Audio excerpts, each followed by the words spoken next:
공시족 40만 시대, 대한민국 최고 강사의 적중 강의 만나보는 시간입니다. 공무원 시험 합격의 길로 여러분을 초대합니다. 노량진 특강!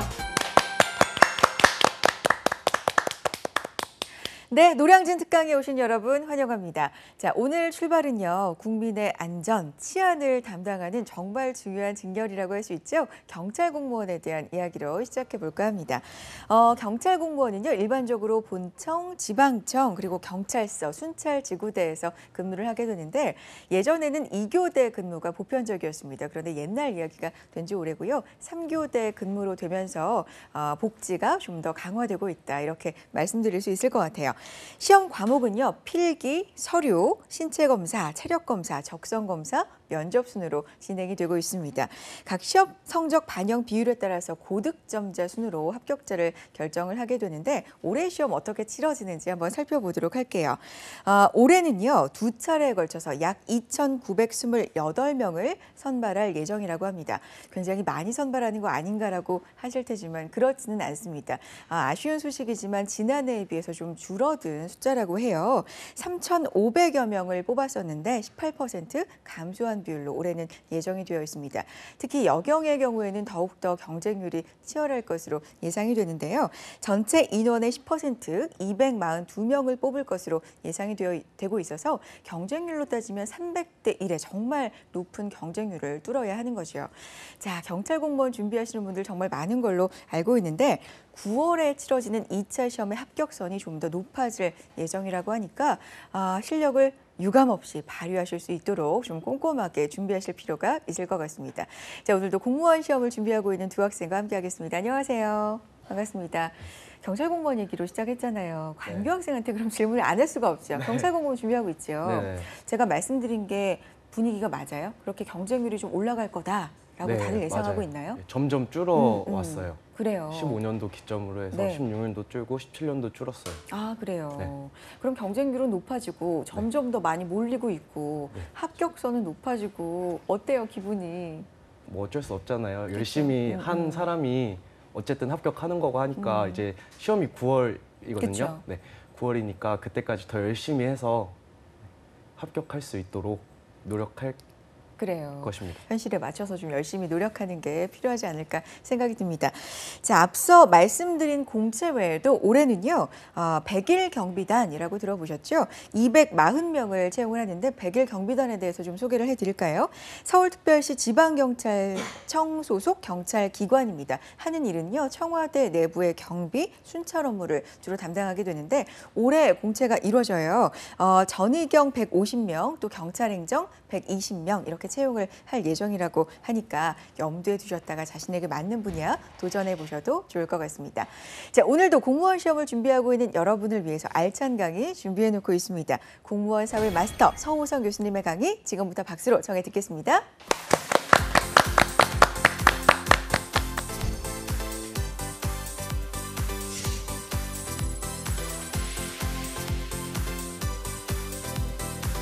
안녕하십니까. 이해로 통하는 사회 서호성입니다. 반갑습니다. 자, 이번 시간은 정말 화면으로 하기 힘든 강의인데요. 경제예요, 경제. 근데 이제 그래프를 좀 그려야 되는데 또 놀랍게도 펜을 주셨습니다. 그래서 나름대로 열심히 그려가지고 한번 해보도록 하겠습니다. 긴장하지 마시고 시험에는 꼭 나와요. 반드시 나오는 겁니다. 제가 경제 공부하면서 말씀드리고 싶은 게 자기가 경제를 너무 못한다 이거예요. 그러면 정말로 나오는 것만 잘 하셔도 뭐 우리가 8, 90점 맞는 데는 지장이 없습니다. 그리고 우리 사회 과목은 아시다시피 조정 점수니까 우리가 남들 맞는 거 다 맞고 두어 개 더 맞으면 돼요. 그럼 100점 되겠네요. 그죠? 파이팅 하시고 시작을 합니다. 자, 먼저 첫 번째 이제 수요와 공급이라는 거예요. 수요와 공급. 두 번째는 시장 가격의 결정과 변동입니다. 자, 이 두 가지인데요. 먼저 우리 시장 가봤죠? 시장, 광교학생 시장 가봤죠? 네. 시장에 언제 갔어요? 한 3년 전에. 네. 굉장히 현대사회에서 마트를 많이 이용하고 있는데 마트도 시장입니다. 전부 다 시장이에요. 그러니까 시장이라는 걸 여러분들이 무슨 전통시장에서 대추 한 묶음을 살 수 이런 것만 시장이 아니고요. 시장인데 시장에는 기본적으로 우리가 수요자와 공급자 이 둘이 존재한다고 보시면 됩니다. 수요는 뭐겠어요? 사려는 사람. 공급은 뭐예요? 팔려는 사람. 여러분 이거 우리 맨날 말씀드리지만 이거 서술형 시험 아니에요. 그러니까 우리가 논술이 아니기 때문에 수요는 사려는, 공급은 팔려는 이 두 가지가 있고요. 시장이라면 반드시 이 둘이 존재해야 한다라는 겁니다. 즉 사려는 사람과 만나는 사람이 만나서 시장을 이루고요. 거기서 시장 가격이라는 게 생기고 균형 거래량이라는 게 생긴다라는 겁니다. 그러면 지금부터 우리가 해야 되는 작업은 수요가 뭘까? 공급이 뭘까? 라는 생각을 시작을 해야 됩니다. 자, 먼저 이제 수요인데요. 말 되게 그래프가 되게 복잡하게 돼 있지만 아주 간단한 논리만 하나 가져갈게요. 자, 뭐냐면 제가 또 경제학 전공자 아니겠습니까? 경제학을 전공할 때 있어서 우리가 경제학이라는 것 자체가 앞에서 배웠던 사회문화의 양적 연구랑 똑같은 거예요. 여러 원인이 있고 그 중에 하나가 어떤 결과를 하는 건데 경제학을 하는 사람들은 가정을 굉장히 좋아합니다. 그래서 예전에 이런 얘기가 있어요. 무인도에서 깡통이 있었다고 해요. 다 배고픈데 이 깡통, 이 통조림을 하나 먹어야 되는데 뭐 과학을 전공하신 분들이 막 이거 어떻게 깔까 하니까 경제학자가 이렇게 얘기했답니다. 자는 거예요. 뭐라고? 깡통을 까 먹었다고 가정하고 잠을 잠드시는 겁니다. 그러니까 그만큼 가정의 학문인데 우리가 사는 사람이 어떠한 물건을 살 때 하나의 조건만 생각하진 않아요. 그죠? 예를 들어서 우리 옷 사러 간 적 있잖아요. 옷 사러 갔을 때 우리가 옷 살 때 뭘 봅니까? 가격표만 봅니까? 아니죠. 디자인, 그다음에 유행 다 따져보는데 다른 조건이 일정하다면 비싸면 사요, 싸면 사요? 싸면 산다라는 게 수요 법칙입니다. 다른 조건이 일정할 때 가격과 거래량은 반비례한다. 자, 그런데 그래프를 항상 말씀드리지만 그래프는 외우는 것이 아니에요. 외우는 것이 아니고 이제 제일 쉬운 게 그래프가 나오면 이야 좋아야 됩니다. 이유가 뭐냐? 그래프는 읽는 겁니다. 뭐라고요? 읽는 거. 근데 일반적으로 다른 그래프와 조금 다른 게 있어요. 경제 그래프가. 뭐냐면 일반적으로 이쪽에 원인을 쓰고요. 이쪽에 이제 원인을 쓰고 이쪽에 뭘 쓰냐면 결과를 씁니다. 원칙적으로. 그런데 경제만큼은 가격이라는 변수가 나오면 여기가 원인을 써요. 원인을 써요. 자, 원인을 쓰고 이쪽에 뭘 쓰는 거다? 결과를 씁니다. 그래서 출발은 어떻게 하냐면 원인에서 출발해서 도착을 하는 거죠. 참고로 있잖아요. 이것은 모든 사람들에게 다 조사를 해서 얻어낸 좌표를 선형화시킨 겁니다. 여러분 몰라도 돼. 그런 거 몰라도 돼요. 그냥 그래프가 주면 그냥 출발, 도착 이렇게 읽으면 됩니다. 500 출발, 500원일 때 120개 도착이에요. 이해가세요? 그 다음에 200일 때 출발, 230개 도착 이렇게 읽으시면 됩니다. 그래서 우리는 가격으로 시작해서 거래량을 읽는데 첫 번째는 뭐다? 수요는 가격과 반비례한다. 1번이에요. 그죠? 그런데 이제 이런 게 있어요. 보시면 아시겠지만 이제 수요량이라는 게 있고요. 수요라는 게 있어요. 자, 우리가 이제 량자가 붙으면 뭐가 변동한 거다? 가격이 변동한 거예요. 뭐라고요? 양자가 붙으면 가격이 변동한 거다. 수요량, 공급량 이게 뭔 뜻인지 모르겠죠. 쉽게 말하면 치킨 시장에서 치킨 가격이 변한 거예요. 배 시장에서 배 가격이 변한 거예요. 그러니까 가격이 변했다라는 것이 무엇이 붙는다? 량이 붙는다라고 생각하시면 됩니다. 그래서 가격 변동, 곡선상의 점이동이라고 생각을 하시면 되고요. 반대로 이걸 잘 보시면 이제 이쪽을 보면 가격은 이제 어느 수준에서 그래도 상관이 없어요. 어느 수준에서 그래도 상관없는데 보니까 가격은 똑같은데 이쪽으로 갔죠. 그럼 원점으로 원점 있잖아, 원점. 이 0부터 이렇게 가면 숫자가 커져요, 작아져요? 커진다. 1, 2, 3, 4, 5, 6, 7, 8, 9, 10 커진다고요? 그러면 처음에 똑같은 가격일 때 여기였는데 이렇게 커진 거죠. 그래서 곡선 자체가 이동하면 수요, 공급 이렇게 씁니다. 자, 뭐라고요? 양자가 붙으면 가격이 변동해서 곡선 내에 점 이동이 있고요. 반대로 양자가 빠지면 가격 외의 조건이 변해서 곡선 자체가 이동하는 거예요. 그렇죠? 그래서 그걸 뭐라고 하나? 수요의 공급의 변동이다. 공급도 똑같은 패턴으로 진행을 할 겁니다. 근데 생각해 보세요. 이제 느낌이 오죠? 요거와 요거를 구분할 수 있어야 되겠다라는 거예요. 사회 과목을 지금 누누이 말씀드리지만 두 개로 나눠지는 게 있다면 반드시 출제 포인트가 됩니다. 그러니까 수요량과 수요가 있고 또 좀 있으면 뭐가 있겠어요? 파는 사람이 있어야 되겠죠. 그러니까 공급도 있으니까 구분하는데 여기서 우리가 이제 마음을 다 잡아야 돼. 여러분 이걸 외우려고 하면 밑도 끝도 없어요. 그럼 우리가 소비자 입장에서 한번 생각해봐. 이 시장이에요, 시장. 그럼 첫 번째, 우리 소득 있죠, 소득. 소득이 늘어나야 사람들이 더 많이 살까요? 조금 살까요?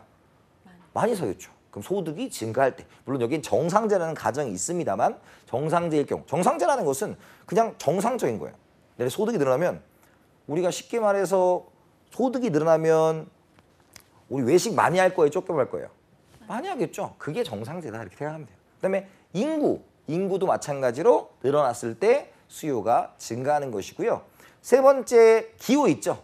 우리가 물건을 팔 때 우리나라에서 세 가지 방법이 있습니다. 첫 번째가 뭐냐면 집중력 향상에 좋은. 그럼 어머님들이 확 사줄 거 아니에요. 두 번째가 다이어트에 좋은. 그럼 살 거 아니에요. 세 번째가 뭐야? 뭐라고 딱히 말할 수 없지만 좋은. 자, 여기까지만 하겠습니다. 자, 이런 것들이 막 방송에 나오게 되면 사람들이 뭐 할 거다? 살 거다라는 겁니다. 즉 뉴스에서 뭐 참치를 먹었더니 눈이 맑아진다. 그럼 어떻게 해요? 참치의 수요가 증가할 것이다 라는 겁니다. 근데 시험 문제는 요게 많이 나오겠죠? 대체재의 가격과 보완제의 가격입니다. 대체재의 가격이 있는데 치킨 가격이 오르면 피자를 먹을까요? 안 먹을까요? 먹겠죠. 치킨 가격과 피자, 대체재의 가격은 비례한다. 자, 따라해 보세요. 대체재의 가격과 수요는 비례한다. 아시겠죠? 요거 여러분들이 기억하시면 문제를 푸는데 굉장히 도움이 될 거예요. 그런데 보완제라는 건 뭐냐면 같이 사용할 수 있는 걸 우리가 뭐라고 한다? 보완제라고 합니다. 자동차가 있는데 자동차와 휘발유는 보완제죠. 그렇죠? 그러면 휘발유 값이 막 올라가면 자동차를 타겠어요? 못 타겠어요? 못 타겠죠. 이해가셨죠? 그래서 보완제의 가격과 수요는 무슨 방향이다? 반대 방향이다라는 걸 기억하시면 돼요. 대체제의 가격은 같은 방향, 보완제 가격은 반대 방향. 요걸 기억하시면 되고요. 하나 더 마지막이에요.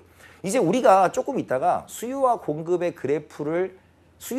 이동시켜서 균형 가격이 어떻게 되는가를 볼 거예요. 참 이게 협소해서 제가 많이 그려드리지는 못하겠지만 기본적인 원칙을 가지고 가시면 됩니다. 우측으로 가면 증가해요. 왜? 우측으로 가면 양이 뭐 했어요? 늘어났죠. 이해가세요? 우측 증가, 좌측 감소예요. 그럼 우리가 공급을 하기 전에 수요를 정확하게 해두면 공급이 조금 더 명확해진다는 걸 알 수가 있죠. 첫 번째, 량이 붙으면 뭐라고요? 가격 변동에 의한 곡선 내의 점이동. 양이 빠진 뭐예요? 가격 외 조건에 의해서 곡선상의 이동인데 우측이면 증가, 좌측이면 감소다라는 걸 기억해 두시면 되고요. 지금 요 5가지는 여러분들이 수요 측의 변동 요인이라는 걸 기억을 해 두시면 참 감사하겠습니다. 아시겠죠? 자, 그럼 우리가 수요를 이제 대충 머리에 넣었잖아요. 그럼 이제 공급을 넣어야죠, 공급을. 공급도 간단합니다. 공급은 지금 여기를 보시면 어떻게 돼 있어요? 우리가 다른 조건이 일정할 때 여러분들이 판매하는 사람의 입장에서 싸면 많이 만드시겠어요? 비싸면 많이 만드시겠어요? 당연히 비싸져야 만들기 시작하겠죠. 내 물건을 만들었는데 막 잘 팔려, 막 가격이 막 올라가, 그럼 만들겠죠. 근데 물건 만들었는데 떨어져, 가격이 떨어져. 그럼 만들어, 안 만들어? 안 만든다. 그래서 수요는 가격에 반비례, 공급은 가격에 비례한다. 이 2가지를 여러분들이 기억을 해두시면 되는 거죠. 그런데 이제 아까 얘기했잖아요. 량자 붙으면 뭐가 움직인다? 가격이 움직인다. 그래서 지금 공급량도 가격이 움직여서 똑같은 거예요. 그죠? 그 다음에 공급은 얘기했다시피 양자가 빠졌죠. 그럼 가격 외 조건. 근데 여기서 생각을 해야 돼요. 아까 수요는 누구의 입장에서 생각을 해보는 거다? 사는 사람의 입장에서 생각을 해보는 거죠. 나 소득이 올랐어. 이야. 그죠? 인구가 늘어났어. 이야. 그 다음에 저거 먹으면 살 빠진대. 이야. 이렇게 사는 거잖아요. 근데 이건 뭐냐면 파는 사람의 입장이죠. 생산하는 사람의 입장이에요. 그러면 첫 번째가 뭐가 되겠어요? 생산비가 절감됐다라는 거죠. 예를 들어서 야, 석유값이 내렸대. 와, 그러면 이제 더 만들 수 있겠네? 라는 거겠죠. 그래서 첫 번째가 생산 요소 가격, 임금이라든지 원료 가격이라든지가 떨어지면, 두 번째가 기술 수준이죠. 기술이 증가한다는 얘기가, 기술 수준이 올라간다는 얘기가 결국 생산비가 감소한다라는 얘기죠. 그렇죠? 그러니까 기술이 증가하면 공급이 증가한다. 세 번째, 공급자의 수. 아까 인구수, 사는 사람이고 공급자는 판매하는 사람이고요. 그리고 하나 더 얘기하면 조세 있잖아요. 세금 있잖아요. 세금을 붙이면 공급은 늘어날까요? 줄어들까요? 세금을 붙이면 생산하는데 부담이 돼야 안 돼요? 되죠. 그럼 공급은 증가야 감소야? 감소. 저는 잘하고 계신 거예요. 이거를 기계적으로 외우면 밑도 끝도 없습니다. 여러분들이 수요와 공급에 있어서 먼저 무엇을 생각해야 될 것이다. 우리가 수요는 사는 사람의 입장에서 가격의 반비례. 공급은 파는 사람의 입장에서 가격의 비례. 양자가 붙으면 가격 변동에 따른 곡선 내 점이동. 가격이 안 붙으면 우측이면 증가, 좌측이면 감소인데 반드시 여기 강의에서는 제가 자세하게 못 드리지만 우리 수요치 요인 5가지 소득, 인구, 기호, 대체재 가격, 보완재 가격 그리고 공급 쪽에선 생산비, 기술 수준, 공급자 수, 조세 뭐 이 정도 여러분들이 구분해서 기억하시고요. 반드시 말씀드리지만 수요 측 변동 요인과 공급 측 변동 요인을 구분하시려는 노력 부탁드리겠습니다. 자, 그렇다면 이제 만나겠죠. 우리가 수요자와 공급자, 수요가 이렇게 그려지고 공급이 이렇게 그려지면 만나게 돼요. 그럼 생각해 보세요. 예를 들어 지금 우리 시장에서 형성된 치킨 가격이 근 2만 원 가까이 됐잖아요. 그죠? 그럼 치킨이 만약에 나는 치킨 3만 원 그러면 사요 안 사요? 안 사죠. 그래서 3만 원 하면 어떻게 되겠어요? 사는 사람은 적어지고 파는 사람은 많아지니까 초과 공급이에요. 이해가셨어요? 그러면 초과 공급 상태에서는 가격이 내려가겠죠. 왜? 남아 도니까. 남아 도니까 내려가야죠, 가격이. 이해가셨습니까? 반대로 예전에 어떤 회사에서 통 큰 치킨이라는 거 판 적이 있었어요. 그죠? 5,000원에 막 팔았단 말이에요. 그러면 사람들이 어때? 와, 싸다 달려들겠죠. 그죠? 그러니까 초과 수요고 가격이 올라갈 것이다. 자, 근데 여러분 여기서 뭐라고 할 수 있냐면 가격이 변동했을 때는 우리가 초과라는 단어를 쓸 수가 있어요. 그런데 아까 우리가 무슨 얘기를 했죠? 수요나 공급이 이동해 버리면 새로운 균형점으로 나아가는 겁니다. 자, 그래서 이렇게 써 있는데 이게 되게 복잡해 보이죠? 근데 여러분들 참고로 있잖아요. 이거는 여러분들을 보여주기 위한 거 간단한 걸 한번 생각해 보세요. 대원칙이 있어요. 대원칙. 대원칙이 뭐냐면 우리가 먼저 이렇게 그렸잖아요.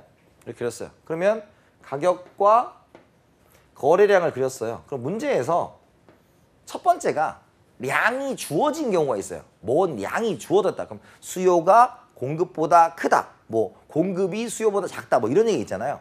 그럼 우리가 그려보면 돼요. 그려보면 돼. 물론 여러분들 지금 우리가 이 강의를 하는 분들이 처음이신 분들도 있고 익숙하신 분들도 있을 거지만 중요한 것은 여러분들이 이 강의를 통해서 이 요령들을 배워 가시는 거예요. 그런데 우리가 문제를 실제적으로 시험장에 가서는 이걸 그리면 좋긴 하나 시간이 부족할 수도 있으니 정말로 숙달을 하셔야 돼요. 숙달을. 근데 한번 생각해 보세요. 만약에 수요가 증가하고 공급이 증가를 했는데 만약에 수요가 더 많이 증가했다 이거예요. 그 많이 증가한 건 우리 많이 증가하면 어떻게 그리면 돼요? 증가는 오른쪽으로 간다 그랬죠. 근데 많이 증가는 많이 오른쪽으로 하면 돼요.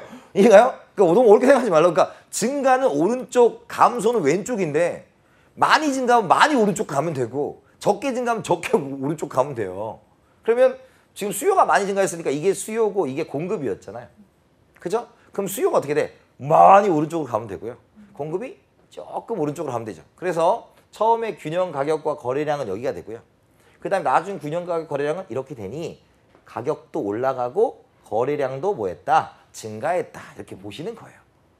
이해가세요? 그 점이 뭐다? 균형 가격과 균형 거래량을 결정하는 겁니다. 자, 그런데 시험에는 이것보다 뭐가 더 많이 나오냐면 둘의 량이 결정되지 않았을 때가 훨씬 더 많이 나와요.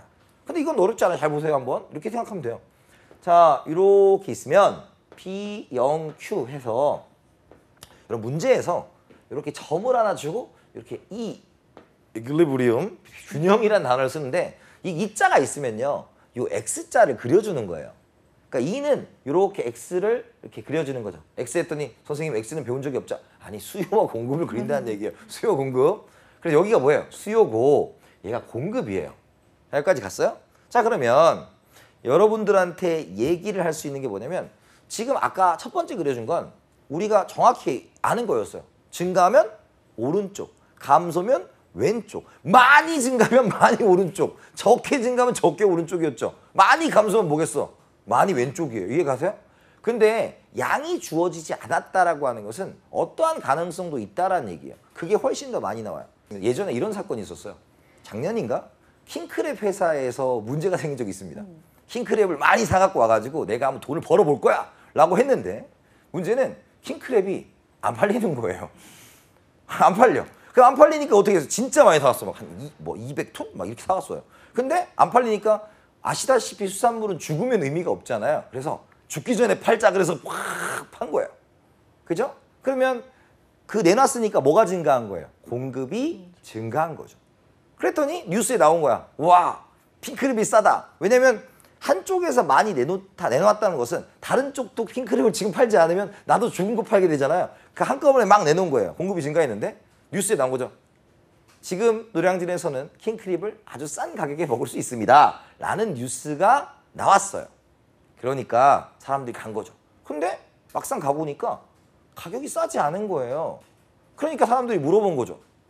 왜 이렇게 싸지 않습니까? 그랬더니 우리 노량진 수산시장 아주머니가 이렇게 말합니다. 수요와 공급이 둘 다 증가할 때는 가격은 알 수 없지만 거래량만 증가한다.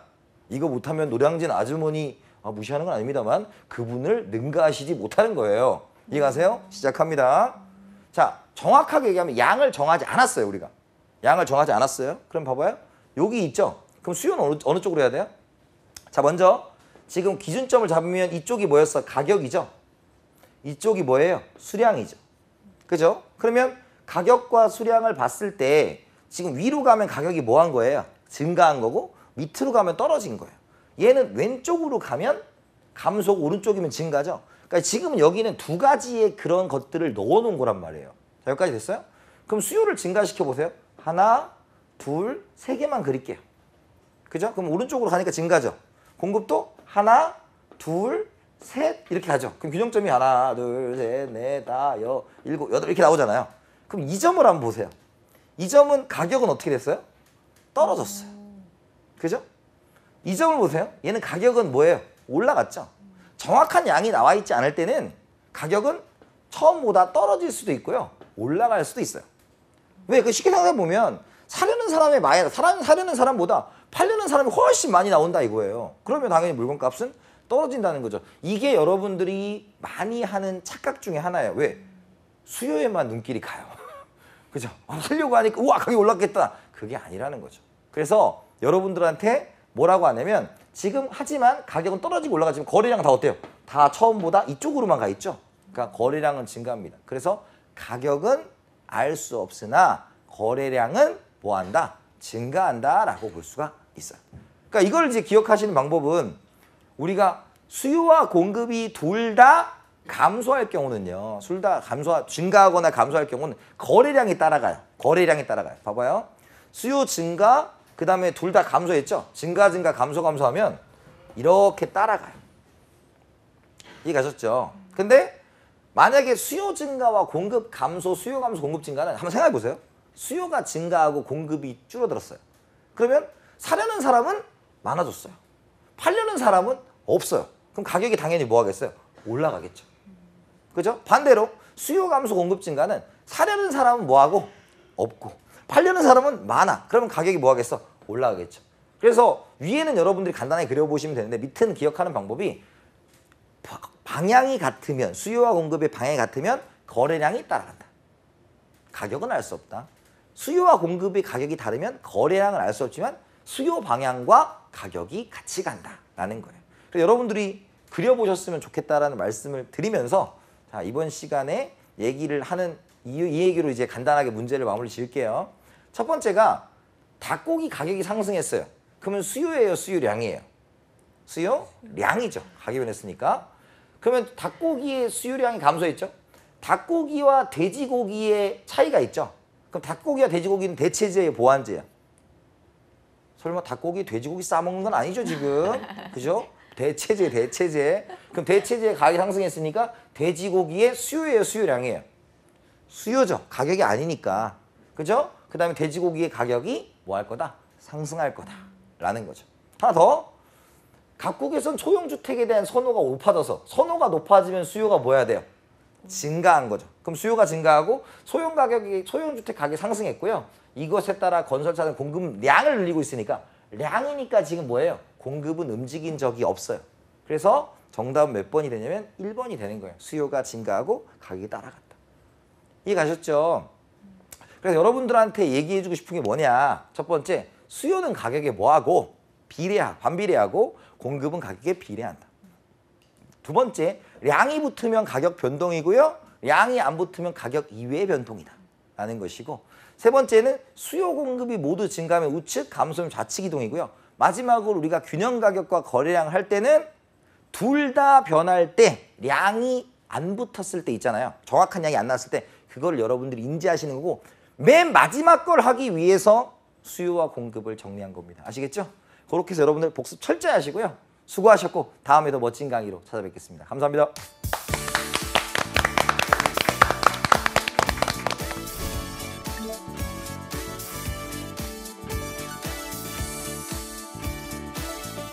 네, 노량진 특강 어느새 마칠 시간이 됐습니다. 앞서서 문을 열면서 경찰 공무원 채용에 대한 이야기로 시작을 했었는데 아마 하고 탄식을 내지르셨던 분들 굉장히 많으실 것 같아요. 2,900명 정도 채용 인원이 작년에 비해서 많이 줄어든 거다라는 소식에 굉장히 좀 씁쓸하셨을 것 같은데 좀 좋은 소식을 그럼 전해드리도록 할까요? 새 정부가 되면서 공무원을 늘리겠다 하는 계획을 발표를 했지요. 그래서 2,900여 명의 추가로 1,500명을 더 추가한다고 합니다. 빠르면 올 하반기 내년까지 이루어질 예정이라고 하니까 조금은 기대감이 높아지고 있는 상황이고요. 2020년까지입니다. 국민을 위해서 최일선에서 근무하는 공무원 17만 4천 개 일자리를 창출한다고 하니까 정말 우리 청춘을 노량진에서 공무원이라는 일자리를 향해서 다 바치고 있잖아요. 우리 청춘들에게 좋은 일자리 많이 늘어나고 주어졌으면 하는 바람입니다. 자, 오늘 함께하신 노량진 특강 강의 내용 놓친 부분이 있다, 다시 듣고 싶다 하시는 분들은요. 유튜브와 한국직업방송 홈페이지를 통해서 다시 보실 수 있습니다. 놓치지 마시고 꼭 챙겨가세요. 다음 시간 알찬 강의 내용으로 찾아오겠습니다. 함께해 주신 여러분 고맙습니다. 수고하셨습니다.